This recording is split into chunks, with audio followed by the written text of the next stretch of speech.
Hello, my name is Noah. I'm 31, and for the last 3 years I've lived alone in a small cedar-shingled house on the quiet edge of Maple Valley, just outside Seattle. I paint houses for a living. Not the artistic kind, the roll it on, cover the old color, make it look new again kind. It's honest work, keeps my hands busy and my mind from wandering too far back to the woman who almost became my wife. She left the ring on the kitchen counter one rainy Tuesday and never came back for it. I still have the box somewhere in a drawer I don't open. Most days look the same. Early start, radio on low, coffee in a chipped travel mug, paint under my nails by noon. I like the rhythm. I like that nothing surprises me anymore.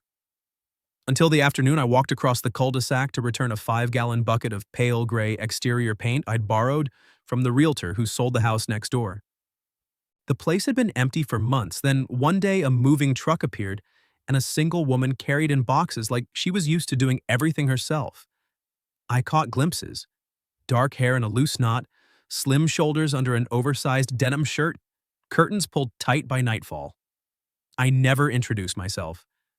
People out here tend to keep to themselves, and I'm no exception.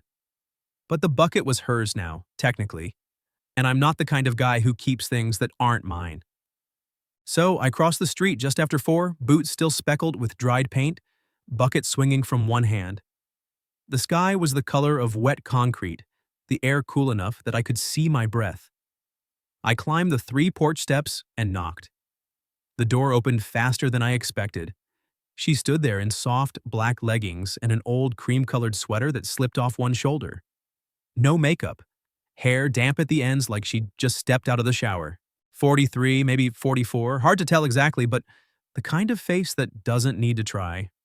Her eyes were dark green and a little tired, but they met mine without flinching. "Hi," I said, lifting the bucket slightly.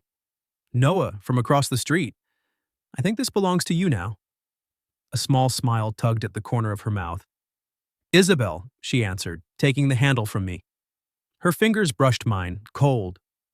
"Want to come in for a minute? I just made coffee and I'm trying not to drink the whole pot alone." I hesitated. I had no reason to say yes, and every old habit told me to say thanks and head home. But something in the way she asked like it actually mattered whether I stayed or not made me nod. The house smelled like fresh paint and something faintly floral.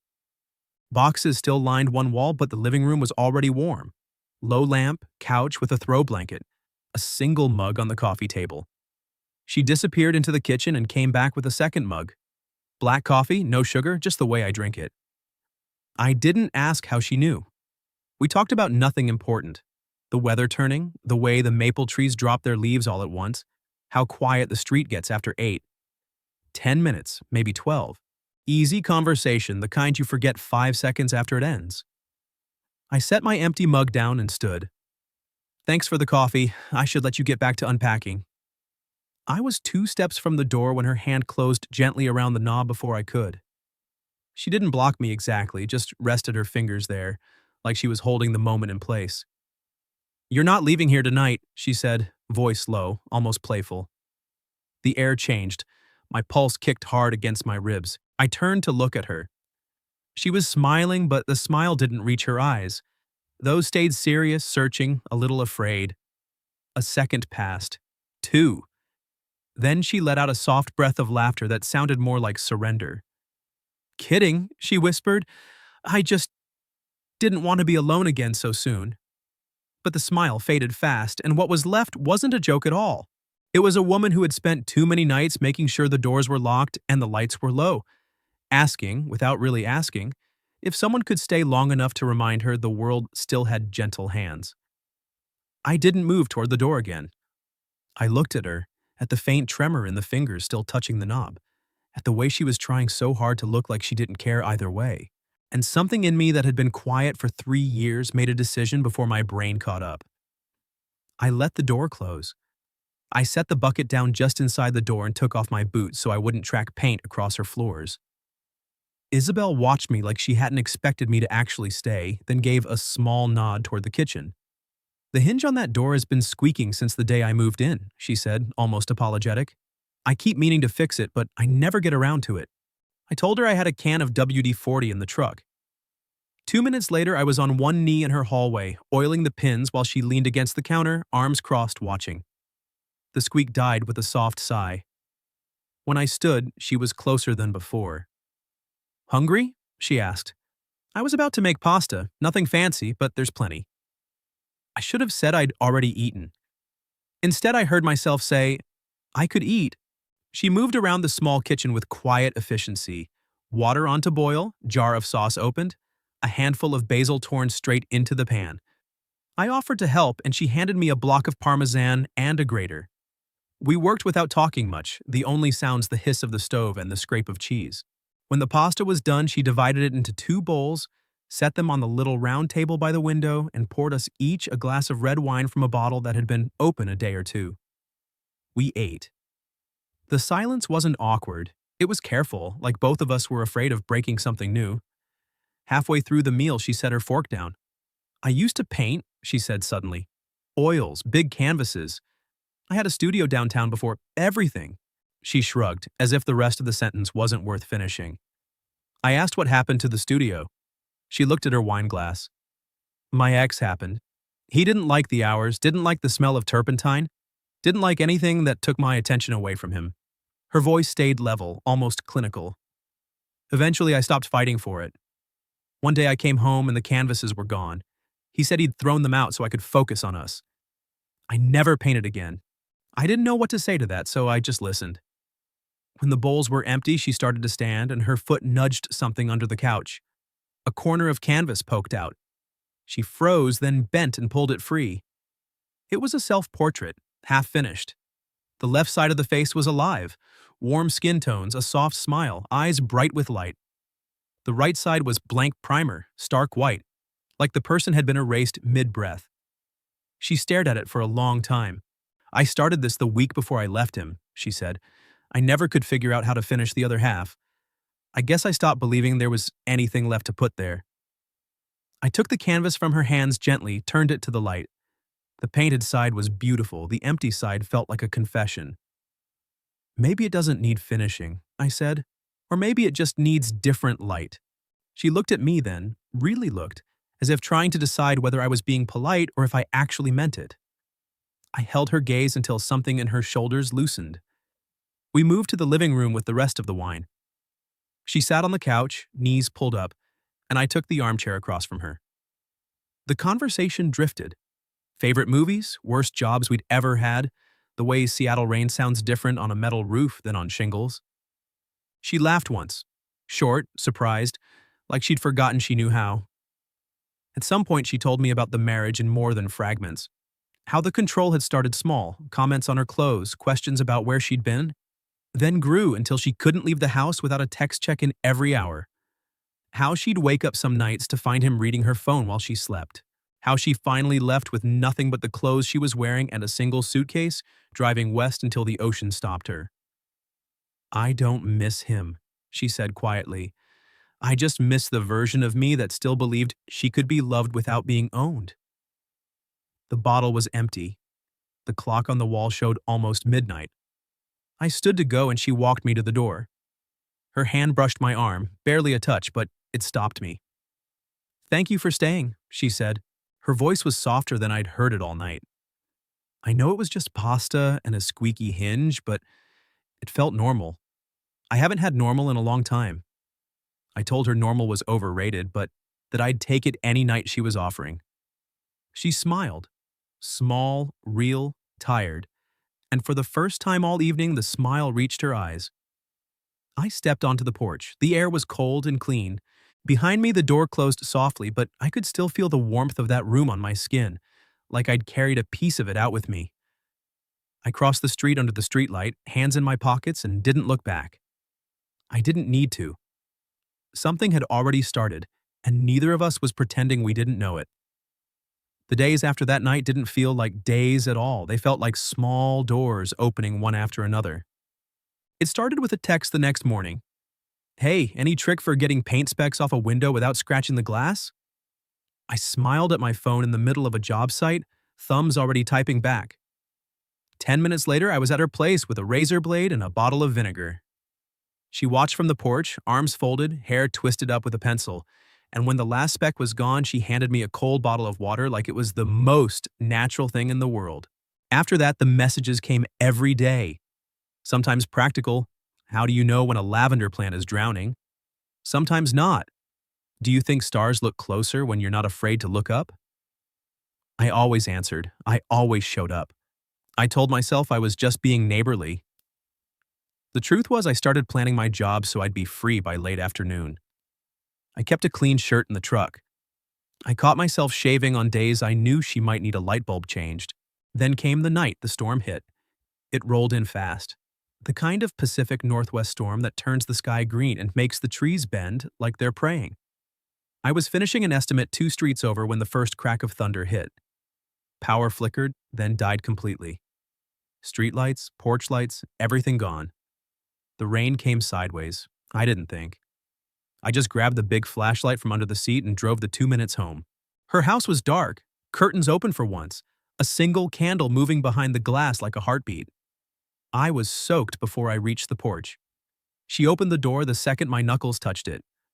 No makeup, hair damp and loose, wearing a pale silk robe that caught the candlelight. Her eyes were wide, not scared exactly, but wide open, like the darkness had peeled something away. "I saw your truck," she said, voice barely above the rain. "I saw your candle," I answered. She stepped aside. I walked in, dripping flashlight beam cutting across the living room. The power was out for the whole block. The silence felt huge. She closed the door and leaned back against it, arms wrapped around herself. "I used to love storms," she said, "before they became something he used to keep me inside." I set the flashlight on the coffee table so the light pointed up, softening the shadows. Thunder rolled again, closer.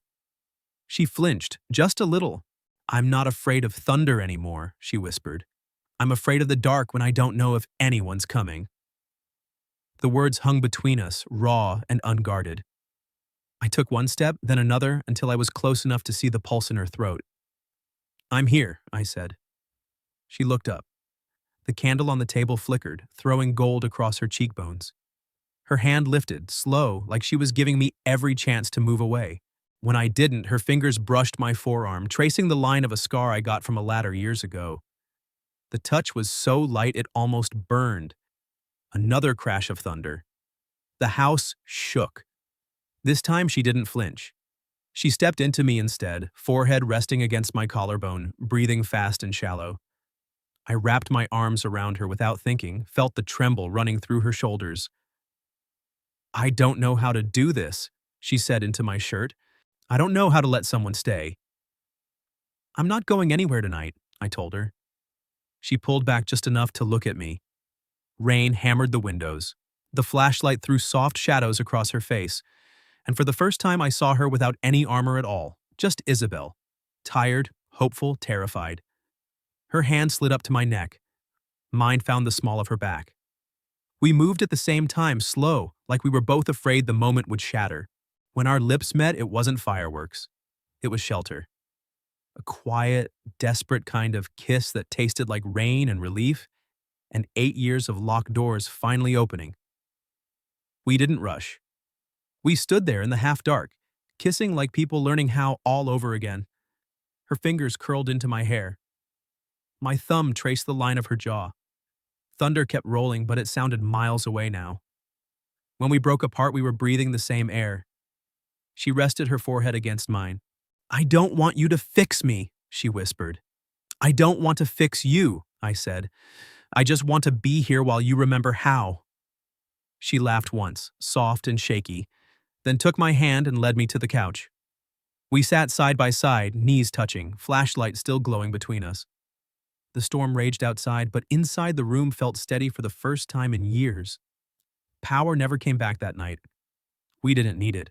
We stayed on that couch until the rain slowed and the candle burned low, talking in low voices about everything and nothing. She fell asleep with her head on my shoulder somewhere around 3. I pulled the throw blanket over us both and listened to her breathe. When the sky started to lighten, gray and watery, I carried the flashlight to the kitchen, found 2 mugs, and made coffee on her gas stove with a lighter. She woke to the smell, hair wild, eyes soft. "You stayed," she said, like she was testing the words. Told you I would. She took the mug I offered, wrapped both hands around it, and smiled, small, real, and a little stunned. Outside, the storm had passed. Inside, something careful and bright had just begun. The next weeks felt like borrowed time, too good to trust. We never named what we were, we just lived it. Morning started with her text, coffee's on, and ended with me at her door, paint-stained hands and all. Some nights I went home, most nights I didn't. We cooked together, argued over how much garlic was too much, fell asleep on the couch with an old movie still playing. She began leaving a toothbrush in my bathroom. I began keeping a change of clothes in her dresser. Neither of us mentioned it out loud. Then, one Thursday afternoon, I pulled into my driveway and saw her standing on her porch, phone gripped so tight her knuckles were white. The color had drained from her face. She looked small in the oversized sweater she wore when she felt unsafe. I was out of the truck before I'd even shut the engine off. Isabel? She didn't answer at first, just turned the screen toward me. I took the phone. The message was from a number with no name, but the words were unmistakable. Thought-changing houses would keep you hidden? You never learn, do you? I always find you. Below it, a photo. Her new house, taken from the street, time-stamped yesterday. My stomach dropped. I knew without asking who it was. She started shaking. He's not supposed to know where I am. The restraining order, the address change, I did everything right. Her voice cracked. I can't drag you into this, Noah. You should go before he… Stop!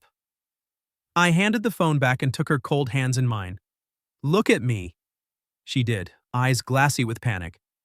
I'm not leaving because some coward learned how to use Google Maps. This isn't your fight, she whispered. It stopped being just your fight the night you let me stay through the storm. She tried to pull away. I didn't let her. Isabel, listen, I'm not some hero riding in to save you. I'm the guy who wants tomorrow morning with you, and the morning after that. If he's part of what stands in the way, then he's my problem too. She searched my face like she was waiting for the catch. There wasn't one. That night she slept at my place for the first time. I gave her the bed, I took the couch. She argued until she was too exhausted to argue anymore. I lay awake listening for tires that never came, hand resting on the baseball bat by the door. The next morning we drove to the police station together. She filed the report while I sat beside her, quiet, steady. The officer took it seriously, new violation, new evidence. They promised to reach out to the detective who handled the original case. It wasn't much, but it was something. When we got home, she stood in my kitchen staring at nothing. I keep waiting to feel safe, she said. And then he reminds me I'm not allowed. I poured her tea she didn't drink. You're allowed, I told her. He just hasn't figured out the world doesn't belong to him anymore. She laughed once, bitter. You make it sound simple. It's not simple, but it's true. That evening she tried to pull back. Sat on the edge of my couch, arms wrapped around herself. Noah, I need you to be honest. If this gets ugly, and it might, you can still walk away. No hard feelings. I'll understand. I knelt in front of her so we were eye level. I'm going to say this once and I need you to hear me. I took her face in my hands, gentle but firm. I'm not here because I feel sorry for you. I'm not here because I think you need fixing. I'm here because when I'm with you, the days feel wider. Because your laugh is the best sound I've heard in 3 years. Because I want to fall asleep next to you when we're old and argue about whose turn it is to take out the trash. I'm not going anywhere, not tonight. Not if he shows up tomorrow, not ever, unless you tell me to. Her eyes filled. She tried to blink it away and couldn't. I don't know how to believe that, she whispered. Then I'll keep proving it until you do. She cried then, quiet, like someone who'd forgotten it was safe to make noise. I held her until there was nothing left but shaky breaths and the feel of her heartbeat slowing against my chest. Later, when the house was dark and we were lying side by side in my bed, her choice this time, she spoke into the silence. I used to think love meant surrendering pieces of myself until I fit someone else's shape. I don't want to do that again. You won't, I said, not with me. She turned, found my hand under the covers, and laced our fingers tight. Outside, the street was quiet. No strange cars. No shadows that didn't belong. Just the two of us breathing the same air, holding on like we'd already decided the worst was behind us. even if we both knew it might still try to knock. But for the first time in years, Isabel fell asleep without checking the locks twice. And I stayed awake a little longer, listening to her breathe, promising every minute of tomorrow that I'd still be there when she opened her eyes. A week later, Isabel did something she hadn't done in almost a decade. She signed up to teach a small oil painting class at the local library on Thursday evenings. 6 students, 2 hours, bring your own canvas. When she told me, her voice was steady, but her hands shook around the coffee mug. "I'm terrified they'll see how rusty I am," she said. "They'll see someone brave enough to start again," I answered. The afternoon of the first class I spent in my shop cutting and sanding old cedar from the paint bucket that had started everything. By the time the sun dropped low, I had a simple, clean frame, raw wood, no stain, just the scent of cedar and a small brass plate I'd engraved with a single line, "For the half that was waiting." I wrapped it in brown paper and carried it to the library. The class ended at 8. I waited in the hallway, leaning against the wall, frame hidden behind my back. Students trickled out chattering, paint on their fingers, eyes bright. Then Isabel appeared in the doorway, cheeks flushed, hair escaping its knot, a streak of cerulean on her sleeve. She looked exhausted and electric all at once. When she saw me, her face softened. "You came." "Told you I would." She walked straight into my arms, not caring who might see. I felt her exhale against my chest like she'd been holding her breath for years.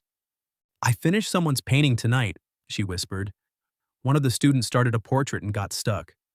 I showed her how to find the light again, and I actually knew the answer." I pulled back just enough to hand her the package. She tore the paper, read the brass plate, and her eyes filled. "Noah, I figured your self-portrait deserved a proper home." She didn't speak. She just pressed her face into my shoulder and held on. We drove home in silence, her hand resting on my thigh the whole way. When we stepped into what was now our house, some of her books on my shelves, my work boots by her door, she went straight to the living room wall where the half-finished canvas had hung for weeks. She took it down, turned it over, and for the first time I saw the other side was no longer blank. The missing half of her face was there. Older, softer, eyes that had learned how to look forward instead of over a shoulder. The smile was small but certain, lit by a warm, steady glow. She hung it back up, stepped away, and looked at me. "I finished it last night," she said, "after you fell asleep. I was afraid if I didn't do it then, I never would." I walked over, stood behind her, and wrapped my arms around her waist. "It's beautiful." "She's beautiful," she corrected. "She made it through." We stood there a long time, the room quiet except for the soft tick of the wall clock and the occasional creak of the house settling around us. Then Isabel turned in my arms, reached up, and brushed her thumb across my cheek. "You're not leaving here tonight," she said, voice low, playful, but this time her eyes were smiling too. I leaned down until our foreheads touched. "I never planned to," I told her. "And this time, don't joke." She laughed, the sound bright and unafraid, filling every corner of the room we had slowly, carefully turned into ours. We kissed, slow and sure the way people do when they know there's no rush anymore. Outside, the maple trees dropped their last leaves, and the porch light we left on every night glowed steady against the dark. Inside, the woman in the painting smiled with both halves of her face. And for the first time in either of our lives, the door stayed unlocked.